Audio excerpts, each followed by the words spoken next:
সকলোকে স্বাগতম জানাইছোঁ আমাৰ এইটো ইউটিউব চেনেলত মই ৰবুল আমি আজি আমি নিমন্ত্ৰণ কৰি লৈ আহিছোঁ অসমৰ জনপ্ৰিয় এজন ইউটিউবাৰ যিজন এডুকেশ্যনেল কণ্টেণ্ট বনায় তেখেতৰ হয়তো আপোনালোকে সবেই চিনি পায় তেখেতৰ নাম হৈছে প্ৰসেনজিৎ দেৱনাথ তো পোনপ্ৰথমে আমাৰ ইউটিউব চেনেলত নমস্কাৰ জনাইছোঁ মই প্ৰসেনজিৎ মোৰ এটা ইউটিউব চেনেল আছে মেথছ টিউটৰিয়েল ইন আছামিজ য'ত মই ক্লাছ 8ৰ পৰা 10লৈ মেথছ ছায়েন্স এডভান্স মেথছৰ ক্লাছসমূহ লৈ আছোঁ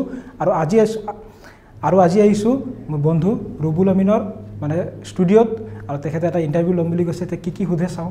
আৰু কিমানখিনি আপোনালোকক আৰু কিমানখিনি মোৰ নলেজৰ পৰা ক'ব পাৰোঁ চাওঁ ধন্যবাদ জনাইছোঁ আমাৰ এইটো আপুনি নিমন্ত্ৰণ ৰক্ষা কৰাৰ কাৰণে আপোনালোকে হয়তো গম পায় যে মই নিটিল একাডেমি আৰু কেৰিয়াৰ হাইভ নামৰ এটা ইউটিউব চেনেল আছোঁ কেৰিয়াৰ হাইভত আপোনালোকে যিকোনো ধৰণৰ জব নটিফিকেশ্যন লগতে আপোনালোকে চৰকাৰী আঁচনি স্কলাৰশ্বিপৰ বিষয়ে বা হয়তো আপোনাৰ যিকোনো কোৰ্চৰ বিষয়ে আপুনি গম পায় তাতে বা হয়তো আমি ভিডিঅ' আপলোড কৰি থাকোঁ লগতে নিটিল একাডেমি যিটো ইউটিউব চেনেল আছে তাতে আমি বিশেষকৈ ক্লাছ 6ৰ পৰা ক্লাছ 12লৈকে যিকোনো বিষয়ৰ আপোনালোকে সম্পূৰ্ণ সমাধান পায় লগতে এছামিজ মিডিয়াম নামৰ এটা ৱেবছাইট আছে তাতে আমি গোটেই বস্তুখিনি মানে ক্লাছ 6ৰ পৰা ক্লাছ 12লৈকে নোটছ আপলোড কৰি থাকোঁ তেখেতে মানে অফলাইনত মানে বেছিকৈ জড়িত হৈ আছে আৰু এতিয়া মানে অনলাইনতো অহাৰ চেষ্টা কৰি আছে হয়নে হয় আৰু এখেতকতো আপোনালোকে সবেই চিনি পায় এখেতক ক'বলৈ ইয়াৰ পৰিচয়টো দিয়াটো দৰকাৰ নহয় যদিও মই ইয়াৰ পৰকৈ পৰিচয় এটা দি দিছোঁ এখেত হৈছে প্ৰসেনজিৎ দেৱনাথ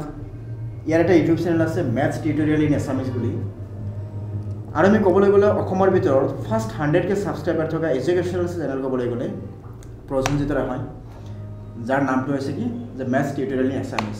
আৰু ইয়াৰ পৰা বহুত ষ্টুডেণ্ট আছে ভাল ৰিজাল্ট কৰিছে মেথছত 100 আউট অফ 100ও মানে বহুত ষ্টুডেণ্টে স্ক'ৰ কৰিছে এইটো ভিডিঅ'ৰ ডেছক্ৰিপশ্যনত আপোনালোকে লিংকটো পাই যাব যে মেথছ টিউটৰিয়েল ইন আছামিজ যিটো আছে সেইটো চেনেলত ক্লাছ 8ৰ পৰা ক্লাছ 10লৈকে গণিত আৰু বিজ্ঞানৰ প্ৰতিটো বিষয়ৰ সম্পূৰ্ণ সমাধান পাই যাব এতিয়া আহক আমি ছাৰৰ লগত কিছুমান কথা পাতিম যে কিছুমান পাৰ্চনেল লাইফ কিছুমান প্ৰফেশ্যনেল লাইফ আমি সব কথা আজি ছাৰৰ পৰা আমি সুধিম যিমানখিনি কুৱেশ্যন আছে আমি আজি শুনাৰ কাৰণে চেষ্টা কৰিম পোনপ্ৰথমে ছাৰক মই সুধিম যে ছাৰ আপুনি যিহেতু চেনেলটো যিহেতু বহুত দিন হ'ল আপুনি চলাই আছে আপুনি কেনেকৈ ভাবিল বা কেতিয়া ভাবিল কিয় ভাবিল যে আপুনি হয়তো ইউটিউবত কাম কৰিব বুলি ভাবিছে এইটো আপোনাৰ মাইণ্ডত কেনেকৈ আহিল কেতিয়া আহিল মাইণ্ডত মানে মই মানে ভিডিঅ' বনোৱাৰ চখ মোৰ আগৰ পৰা মানে যি টি ভিডিঅ' বনোৱাৰ চখ আছে মানে কেতিয়াবা ফুৰিব গ'লে ক'ৰবাত কিবা কিবি ভিডিঅ' বনাই দিওঁ আৰু মাজে মাজে আগতে ৰিলছো বনাইছিলোঁ আগতে সৰু মানে ক্লাছৰ ৰিলছো বনাইছোঁ মানে হেৰি টিকটকতো আপলোড দিছিলোঁ আগতে টিকটক আছিল তাৰপিছত মানে দেখা পালোঁ এদিনা মোৰ যিবিলাক ক্লাছৰ ভিডিঅ'টো মানে কি বেছি ভাইৰেল হৈ আছিল মানুহে মানে বেছিয়ে চাই আছিল তাৰপিছত মানে গম পাইছোঁ যে মোৰ ক্লাছখিনি বুজোৱাৰ ধৰণটো অলপ ভাল ষ্টুডেণ্টবিলাকে অলপ ভাল পায় আৰু মই নিজকে অলপ ইম্প্ৰুভ কৰিব বিচাৰোঁ তো সেইকাৰণে মানে ক্লাছৰ ভিডিঅ'বিলাক অলপ ৰেগুলাৰ দি গ'লোঁ তাৰপিছত মানে বাকী ভিডিঅ' চব চাইড তাৰপিছত লাহে আপুনি এজন মানে টিচাৰ হিচাপে আপুনি নিজকে বিচাৰে ছাৰ এতিয়া এটা ইম্পৰ্টেণ্ট কুৱেশ্যন দিম বুলি ভাবিছোঁ যে মই নিউ গভৰ্ণমেণ্টৰ বা হয়তো আমাৰ NEP মতে যে নিউ এডুকেশ্যন পলিচি 2022 মতে আমি দেখা পাই আছোঁ যে এতিয়া ক্লাছ 6ৰ পৰা ক্লাছ 12লৈকে স্পেচিয়েলি মেথমেটিক্স এণ্ড ছায়েন্সটো ইংলিছ মিডিয়ামৰ কথা ভাবি আছে এইটো ক্ষেত্ৰত মই আপোনাৰ পৰা অপিনিয়ন ল'ব বিচাৰিম লগতে মোৰ অপিনিয়ন ইয়াতে মই জনাব বিচাৰিম তো আপুনি কি ভাবি ইয়াতে ইংলিছ মিডিয়াম ছায়েন্স মেথছ কৰাৰ ক্ষেত্ৰত এতিয়া সুবিধা কি আহিব বা অসুবিধা কি আহিব সুবিধা ক'বলৈ গ'লে আছে কিন্তু অসুবিধা মোৰ মতে বেছি আছে অসুবিধা মানে যেনে ক'ব গ'লে টিচাৰসকলৰ কাৰণে বেছি অসুবিধা ষ্টুডেণ্টসকলৰ কাৰণে কি আৰু ষ্টুডেণ্টক যি শিকাব সেইটো পঢ়িব সেইটো ষ্টাডি কৰি আহিব পাৰিব এতিয়া যিসকল টিচাৰে সৰুৰ পৰা এছএছ মিডিয়ামত পঢ়ি গৈছে এতিয়া ধৰক বিজ্ঞান যদি পঢ়াব লগা হয় বিজ্ঞান ফটকৈ ইংলিছ মিডিয়ামত পঢ়াব গ'লে অসুবিধা হৈ যাব অসুবিধা হ'ব যিহেতু আমাৰ যদি ক'ব যাওঁ আমি বয়সস্থ টিচাৰ যিকেইজন আছে তো তেখেতসকলৰ কাৰণে এতিয়া কনচেপ্টৰ কাৰণে অলপ অসুবিধা হ'ব এতিয়া যিগিলা নিউলি আহিছে নিউলি অহাগৰা ধৰা BSc ইংলিছ মিডিয়াম কৰি আহিছে বাৰু এতিয়া পিছত লগে লগে ইংলিছ পাই গ'ল পঢ়াব পাৰিব আৰু যিকেইটা বয়সস্থ সেইকেইটাই ধৰা সিহঁতসকলে ইংলিছ মিডিয়াম পঢ়িলেও BScটো পিছত গৈ কিনে আকৌ ইমান দিন ধৰি অসমীয়া মিডিয়ামে পঢ়াই আছে পাহৰি গ'ল মাজত মানে অলপ নহয় বহুত গেপ তো এইখিনি গেপ এতিয়া মেইনটেইন কৰি আৰু অসুবিধা নহ'ব জানো তো এইটো ক্ষেত্ৰত অসুবিধা হয় মই ভাবোঁ এইটো ক্ষেত্ৰত অসুবিধা হ'লে কি হ'ব পিছত ষ্টুডেণ্টসকলে ক'ব যে এজন ছাৰ ভাল নহয় কিন্তু ছাৰজন ভাল এজন ছাৰ ভাল নহয় বুজাব নোৱাৰে বুলি ক'ব কিন্তু এক্সপিৰিয়েঞ্চ হয় ছাৰজনটো ভাল অভিয়াছলি হ'ব লাগিব কাৰণ বয়সস্থ হ'লে মানে হয়তো যদি 20 বছৰ বা হয়তো 25 বছৰ এক্সপিৰিয়েঞ্চ আছে তাৰ মানে কি শিক্ষকজন বহুত ভাল আমাৰ এতিয়া মানে কি এছএছ মিডিয়ামত পঢ়ি অহাৰ পিছত এতিয়া ইংলিছৰ যিটো পঢ়াব উচ্চাৰণটো অলপ হয়তো পঢ়াব পাৰিব কিন্তু উচ্চাৰণটো অলপ বেলেগ হ'লে ষ্টুডেণ্টবিলাকে হয়তো কিছুমানে নেগলেক্ট কৰিব পাৰে এতিয়া এইটো ক্ষেত্ৰত যদি মোৰ অপিনিয়নটো মই দিব বিচাৰোঁ তাৰমানে এতিয়া ধৰক মানে যদি ইংলিছ মিডিয়াম হয় কিন্তু ষ্টুডেণ্টৰ ক্ষেত্ৰত কিছু লাভ আছে যেনেকৈ ধৰক মানে নেটৰ ক্ষেত্ৰত আমি ভাবিব ষ্টুডেণ্টৰ কাৰণে লাভ আছে যে নেট ধৰক হয়তো কুৱেশ্যন পেপাৰ এছামিছ মিডিয়ামতো পাই যায় কিন্তু বুকছ নাপাওঁ আমি মেটেৰিয়েলছ ইমান নাপাওঁ তো সেইটো ক্ষেত্ৰত যদি ইংলিছ মিডিয়ামৰ আমি বুকখিনি হয়তো আমি পঢ়িব পাৰোঁ বা হয়তো আমি 6ৰ পৰা যদি আমি 10লৈকে মেথ ছায়েন্স ইংলিছ মিডিয়ামত পঢ়োঁ সেইটো ক্ষেত্ৰত ষ্টুডেণ্টৰ ক্ষেত্ৰত লাভ হ'ব আৰু ছেকেণ্ড হ'ল আপোনাৰ যিটো অসুবিধাৰ কথা কৈছে যে হয় টিচাৰৰ কাৰণে অসুবিধা হ'ব যে নিউলি এপইণ্টেড টিচাৰ যিমান আছে টেট টিচাৰ যিমান আছে তেখেতসকলে বহুত ধুনীয়াকৈ কমপ্লিট কৰিব পাৰিব তেখেতসকলক হয়তো প্ৰথম অৱস্থাত প্ৰব্লেম হ'লে পাৰি যাব হয়তো আমাৰ বয়সস্থ টিচাৰ আছে বা হয়তো বহুত এক্সপিৰিয়েঞ্চ টিচাৰ আছে তেখেতসকলৰ সমস্যা হ'লেও তেখেতসকলৰ যদি এটা টাইম বা হয়তো এবাৰ ফাৰ্ষ্টত কষ্ট হ'ব লাহে লাহে সেইখিনি কাৰণে প্ৰিপেৰেশ্যন ল'ব আৰু আপোনাৰ নিচিনা মোৰ নিচিনা হয়তো বহুত এনেকুৱা মানুহ আছে যিকেইজনে হয়তো ইয়াৰ ওপৰতে কাম কৰি আছে ইউটিউবত বা হয়তো গৈ কিনে গুগলত বা ৱেবছাইট বনাই আছে নোটছখিনি প্ৰভাইড কৰি আছে তো তেখেতসকলক মই বিশেষকৈ অনুৰোধ জনাম যদি আপোনালোকৰ তেনেকুৱা সমস্যা হয় সমস্যাটো হোৱাটো ডাঙৰ কথা নহয় সমস্যা আমাৰো হয় সমস্যা চবৰে হ'ব তো সেইটো ক্ষেত্ৰত আপোনালোকে হয়তো ভিডিঅ' তেনেকৈ চাব পাৰে ইয়াৰ বাবে ক'বলৈ গ'লে আমাৰ মেথছ টিউটৰিয়েল যিটো এছামিছ আছে তাতে নিতিন একাডেমি যিটো ইউটিউব চেনেল আছে তাতে আপোনালোকে হয়তো গোটেই বস্তুখিনি পাই যাব তো আপোনালোকে নিজেও পঢ়িব লগতে আপোনাৰ বন্ধু বান্ধৱীক হয়তো ছাজেশ্যন দিব বা হয়তো ষ্টুডেণ্টক ছাজেষ্ট কৰিব পাৰে ইংলিছ মিডিয়াম হোৱাৰ কাৰণে আৰু এটা কাৰণে ভাল হৈছে কাৰণ চোৱা এইবাৰ যিটো SSLC 2025 ইয়াত কি হ'ব মানে কনচেপ্ট বেছ কুৱেশ্যন আহিব এতিয়া মেথছৰ ক্ষেত্ৰতে কৈছোঁ কনচেপ্ট বেছ যদি কুৱেশ্যন আহে আমি কেৱল কিতাপটো পঢ়িলেও নহ'ব কিতাপৰ পৰা জাষ্ট কেৱল কনচেপ্টটোহে ক্লিয়াৰ কৰিব লাগিব তাৰ ওপৰত ৰেফাৰেঞ্চ বুক পঢ়িব লাগিব এতিয়া ৰেফাৰেঞ্চ বুক তুমি অসমীয়া মিডিয়ামত নোপোৱা ইংলিছ মিডিয়ামত হ'ব সেই ইংলিছ মিডিয়ামৰ বুকটো তুমি যদি প্ৰেক্টিছ কৰিব লাগিব ইংলিছটো অলপ হ'লেও জানিব লাগিব এতিয়া এইটো কথাৰ লগত মই আৰু এটা কুৱেশ্যন সুধিব আপোনাক যে এইবাৰ তোমাৰ চিষ্টেম চেঞ্জ হৈছে SSLC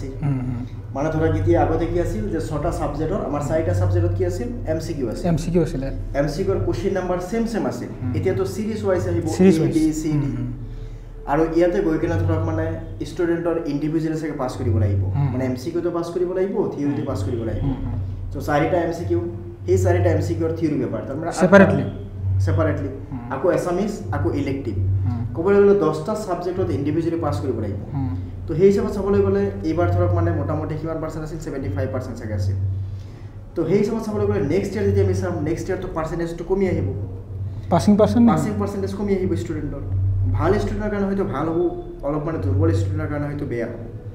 তো এইটো ক্ষেত্ৰত চৰকাৰৰ এইটো সিদ্ধান্ত ভাল হ'ল নে বেয়া হ'ল এইটো ক্ষেত্ৰত মানে মই ভাবোঁ যে বেয়াও নহয় কাৰণ ষ্টুডেণ্টবিলাকেতো পাৰিব লাগিব কাৰণ CBSE বোৰ্ডতো আগৰ পৰা এনেকৈ হৈ আছে সিহঁতে কেনেকৈ ইমান ভাল ৰিজাল্ট কৰি আছে সিহঁততো আগৰ পৰা হৈ আছে CBSE বোৰ্ডত কিন্তু আৰু এটা বস্তু আছে হয়তো আপুনি গম পায়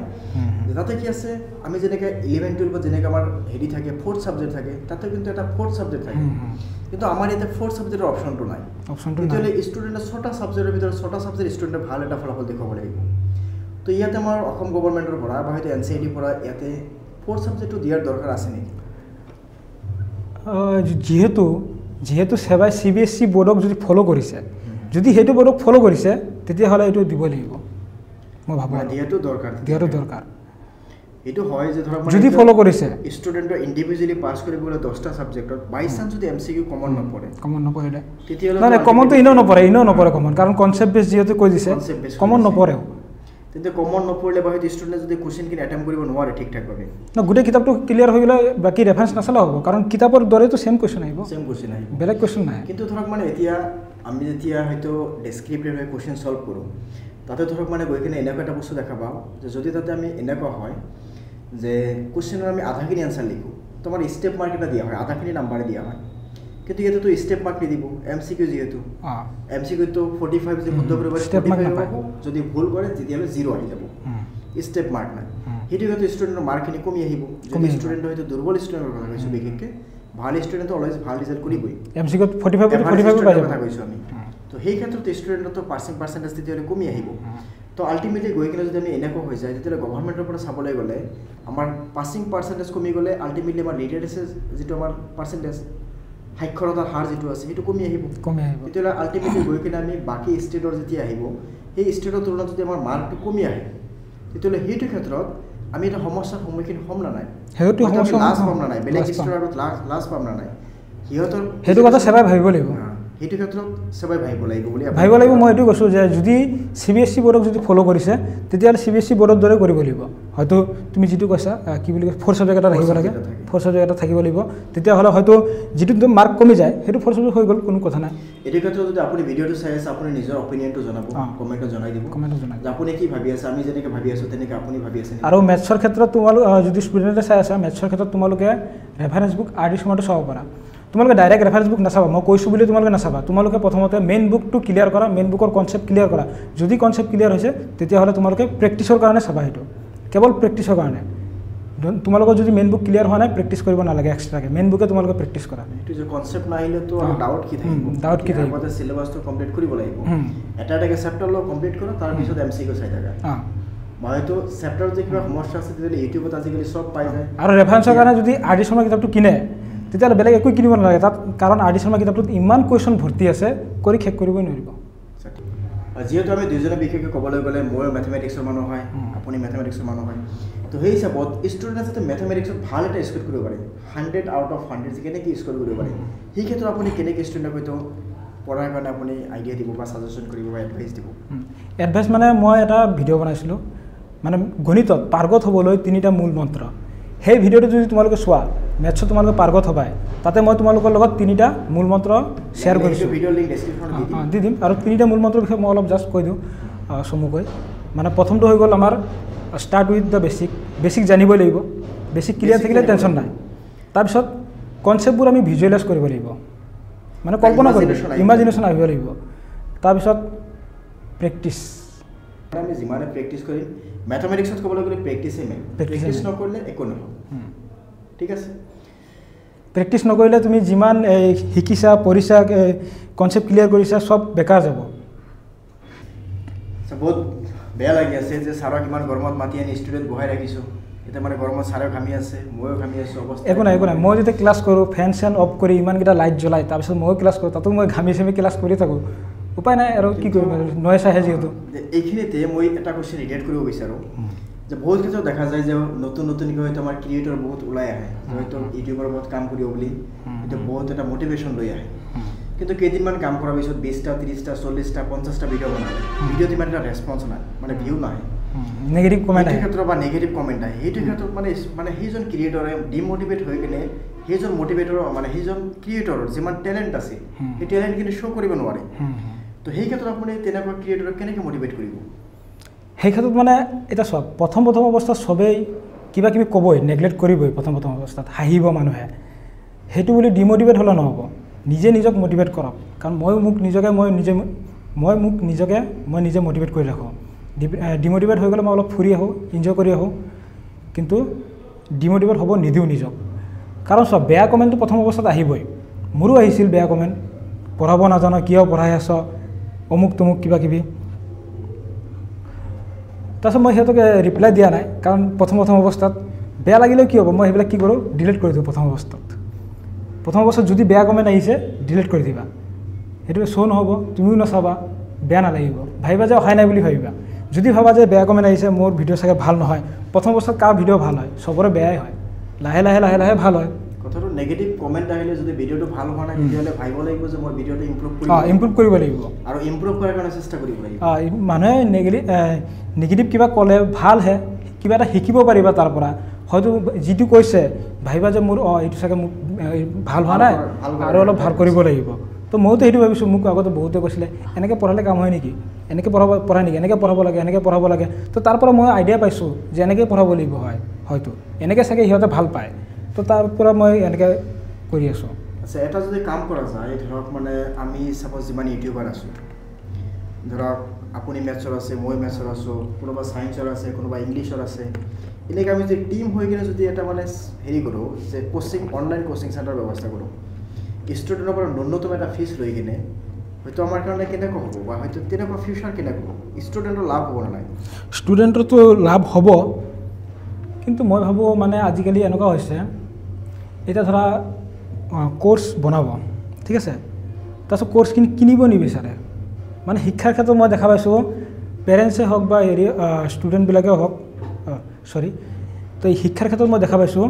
পেৰেণ্টছসকলে মানে অনলাইনৰ ক্ষেত্ৰত কোৰ্চবিলাক কিনি দিব নিবিচাৰে ষ্টুডেণ্টক। ষ্টুডেণ্টে বিচাৰে যে মই এইজন ছাৰৰ ওচৰত পঢ়িম, এইজন ছাৰৰ কোৰ্চটো মোক ভাল লাগে, ছাৰৰ ক্লাছবোৰ ভাল লাগে, কোৰ্চটো মই ল'ব বিচাৰোঁ। কিন্তু পেৰেণ্টছে ক'ব নালাগে দে, অনলাইনত কি পঢ়াব, কি পঢ়াই নপঢ়াই, ছাৰজন বা কেনেকুৱা, কিমান কোৱালিফিকেশ্যন, তো ইমানখিনি ক'লেও বিশ্বাস কৰিব নিবিচাৰে কিছুমানে। সেইকাৰণে মানে কোৰ্চবিলাক মানে ইমান এটা চেলিং নহয়। কিছুমানেতো দেখাই থাকে যে ইমান বুলি, কিন্তু আকৌ ভিতৰৰ ফালে চাবা কিন্তু কোৰ্চ ইমান চেল হোৱা নাই। মানে মানে কি নাজানো মানে পেৰেণ্টছসকলে কিয় বা কিনি দিব নিবিচাৰে। লগা হ'লে 10,000 টকা দি অফলাইন পঢ়াব, কিন্তু 500 টকা দি অনলাইন কিনিব নিবিচাৰে। যেহেতু মানে সব ডিজিটেলতে আমি পাই যায়, তো যদি মানে 10,000তকৈ যদি 1,000 বস্তু কিনি পাই আছে, 1,000 মানে কিছুমানতো মইতো যোৱাবাৰ কোৰ্চ গোটেই বছৰৰ কাৰণে আৰু পিছত গৈ কিনে 500 টকা কৰি দিছিলোঁ, 500 টকা, তথাপিও চেল কিনিবই নিবিচাৰে। তথাপিও ৰেছপঞ্চ অহা নাই ন, এইটো বস্তু মানে তেতিয়ালৈকে এটা সমস্যা হৈ আছে। হয়তো সময়টো আহিব, লাহে লাহে ট্ৰেণ্ডটো চেঞ্জ হ'ব। মানে ধৰক আমি দিল্লী বা হয়তো মুম্বাইৰ কথা যদি আমি চাব যাওঁ, তেতিয়া যেনেকৈ চেঞ্জ হৈছে, সেইকাৰণে শিক্ষাৰ হাৰবিলাক বেছি সেইবিলাক অঞ্চলত শিক্ষাৰ হাৰ বেছি। সেইটো এতিয়া চব এটা যদি মধ্যবিত্ত ঘৰৰ পৰিয়াল, সিহঁতে ইমান টকা খৰচ কৰাতকৈ অনলাইনত 500 টকা দি কোৰ্চটো কিনাৰ পিছত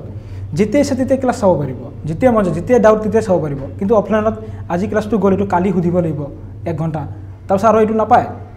বাইচান্স ক্লাছ এটা মিছ হ'লেও সমস্যা, কিন্তু অনলাইনত যেতিয়া যি ইচ্ছা পাই যাব, ৰেকৰ্ডিং মতে পাই যাব, যেতিয়া যি ইচ্ছা কমেণ্ট কৰি দিব, কোনে কমেণ্ট কৰিছে কোনো কথা নাই। যেতিয়া অফলাইনত ভয় লাগিব সুধিবৰ কাৰণে, অনলাইনত সেইটো কাৰণে মই ভাবোঁ অনলাইনত এটা কাৰণে ভাল। আৰু কোৰ্চত কি হয়, এড নচলে, ডিষ্টাৰ্ব নাই, ছাজেশ্যনত কোনো ফাল্টু ভিডিঅ' নাহে। কোৰ্চত ছাজেশ্যনত কোনো ফাল্টু ভিডিঅ' নাহে, বেয়া ভিডিঅ' নাহে, আৰু এড নচলে, মানে টোটেলি ডিষ্ট্ৰাকশ্যন নাই তাতে। ডিষ্ট্ৰাকশ্যন মানে চিৰিয়েলি মানে পঢ়িব গ'লে ষ্টুডেণ্টে পঢ়িবই পাৰিব, পিয়'ৰ এইটো সুবিধা হয়। তো এই ক্ষেত্ৰত ময়ো মানে ছাজেষ্ট কৰিম ষ্টুডেণ্টক যে যিমান পাৰে আপোনালোকে কোৰ্চ ৰেডি কৰাৰ কাৰণে চেষ্টা কৰিব। যদি হয়তো আমাৰ লাষ্ট ইয়াৰ হয়তো আমাৰ মেথছ টিউটৰিয়েল আছামিছৰ পৰা এটা মানে এপ বনোৱা হৈছিল, তাতো আপোনালোকে কোৰ্চ ৰেডি কৰাৰ কথা যদি ভাবি আছে কমেণ্ট কৰি জনাব, তেতিয়াহ'লে হয়তো আমি বস্তুটো আকৌ ৰিঅপেন কৰাৰ কাৰণে চেষ্টা কৰিম। লাষ্ট আৰু এটা কুৱেশ্যন সুধি শেষ কৰিম আজিৰ এই বাৰ্তালাপটো। তো কলগাছি আহিল প্ৰথমৰ বাবে, মই বহুত দিন হয়তো আপোনাক কৈছিলোঁ, কিন্তু আপুনি সময় দিব পৰা নাই, যাৰ কাৰণে হয়তো ইমান দিন আহিব পৰা নাই। তো যিকেইদিন ফাইনেলি আহিছিল, চ' কলগাছি আহি কিনে কেনেকুৱা অনুভৱ আপোনাৰ, কেনেকুৱা লাগি আছে? কলগাছি জেগাটো ভিতৰত হ'লেও মানে বহুত উন্নত যেন পাইছোঁ মই, ভিতৰত হ'লেও বহুত উন্নত। আৰু ইয়াত মানে শিক্ষাৰ হাৰটো মই দেখা পাইছোঁ যে বহুত বেছি শিক্ষাৰ হাৰটো। আৰু ইয়াত মানে একাডেমি ভৰ্তি হৈ আছে,